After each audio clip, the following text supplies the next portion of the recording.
Good afternoon, YouTube. It's Veteran Mountain Man here coming to you again, and I was just sitting here pondering several different items of philosophy and political rhetoric in my head, and I just had an epiphany that I decided I wanted to share with everyone. So, I was sitting here pondering over the concepts of forced charity by socialistic ideals and government. And what is that? Well, that's where the government takes money from those who have earned it through taxation, which is effectively taking your money at gunpoint, and then redistributing it to those who are impoverished, namely the needy poor. And I got to thinking about it, and a lot of the arguments I am seeing for socialism, and by default communism, because all socialism is communism put into action, with some modicum of personal property rights, is that many of the people advocating for real socialistic concepts and communistic lifestyles are the equivalent of the same people who in the Middle Ages and early Renaissance pushed the idea of religious penitence and planetary indulgence. And let me break it down to you from this perspective. So, you in the Middle Ages say you're a rich merchant and you commit adultery. No problem. You go to the priest tells you to say so many prayers and perform X acts of charity. That right there was your social justice warrior of then. The priest. He is demanding that you redistribute your wealth back to the poor in an act of penitence to ease your soul. Well, modern social justice warriors are telling you to give your money to the government in an act of penitence so they can redistribute it to the poor to ease your soul. Now, what happened to the church with the planetary indulgence? Well, it eventually underwent a reformation because people got tired of being extorted. And that reformation pushed the Lutheran movement, and then the Protestant movement throughout Europe.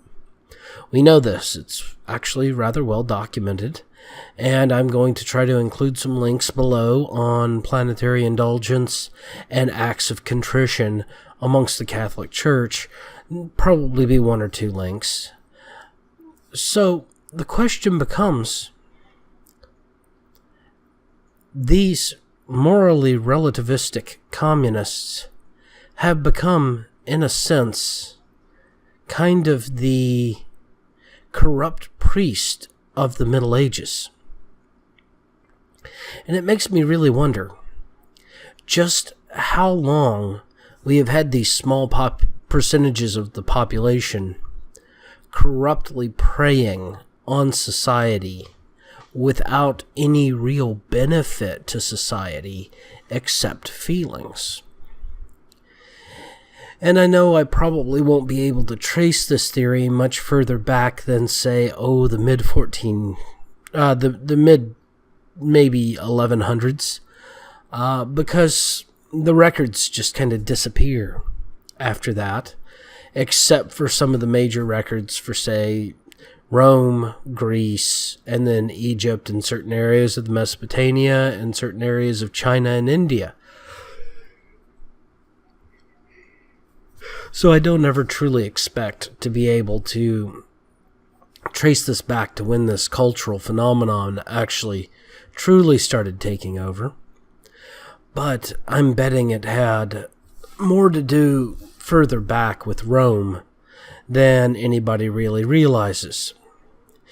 And this idea of a penitent sinner being able to be expunged of all of their white guilt and white privilege simply by enacting socialism is the same concept as the rich, guilty merchant who is cheating on his wife with whores and who is stealing money from the poor by charging them prices and then making them pay for goods and services.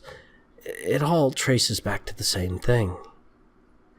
And I'm not sure that even these social justice warriors would admit it, because most of them absolutely denounce Christianity in all its incarnations, and yet they are doing the exact same thing that those corrupt priests did, because they moved into areas and denounced the native religion in all its incarnations, and then incorporated certain aspects to force the neighboring populations to convert over to Christianity. So, in that concept, this social justice warrior movement is realistically an attempt at a new religious construct created by cultural Marxists in order to push forward the communist revolution in the United States. Don't be fooled. Do not be fooled, people. Think, express, act, be free. Well, I want to thank you all for joining me today.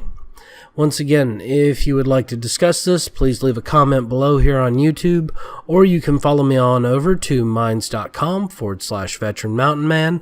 That is Minds, the only place on the internet that's social media that is still allowing free speech. Thank you all again, and have a wonderful day.